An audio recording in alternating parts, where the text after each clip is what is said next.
Oui, à Grigny-sur-Rhône, on était préparés. On avait fait un exercice un peu moins de 2 ans avant la crue du 17 octobre 2024.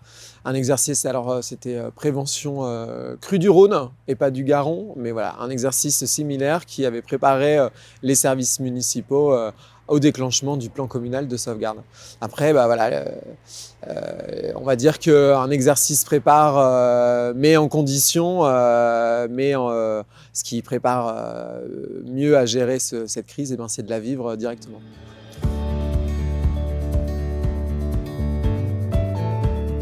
Les moments marquants, c'est dès le début du déclenchement du PCS, cette très forte inquiétude d'une montée très rapide des eaux et donc des décisions à prendre très rapidement.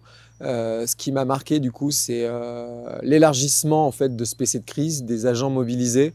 On a été très rapidement chercher davantage d'agents pour nous aider, notamment à faire du porte-à-porte sur le terrain pour prévenir les habitants. Donc ce qui m'a marqué, c'est cette solidarité très importante des agents qui ne s'attendaient pas à être mobilisés pour gérer une telle situation.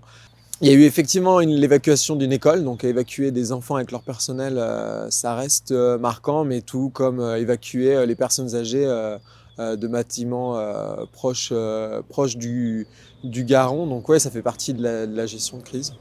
Ce qui m'a aussi marqué, eh ben, c'est l'après, c'est la gestion de la crise qui est tout aussi compliquée, la gestion de l'après-crise, pardon, qui est tout aussi compliquée que la crise en elle-même.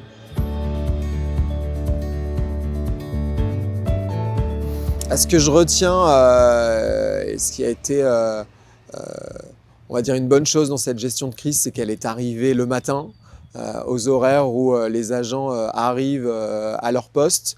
Donc la question, c'est quid d'une crise en soirée, dans la nuit ou en week-end, et des agents qui sont potentiellement n'habitent pas la commune et qui sont potentiellement bloqués ailleurs sur une autre commune inondée. Donc les points d'amélioration, c'est qu'est-ce qu'on fait si les agents qui sont censés être mobilisés sur le PCS ne peuvent pas rejoindre la commune. Je pense que c'est un des premiers choses à garder en tête pour les futures crises à gérer. La question de rester joignable. Il faut que les agents considèrent qu'à n'importe quel moment, ils sont censés être joignables pour gérer une crise sur leur lieu de travail.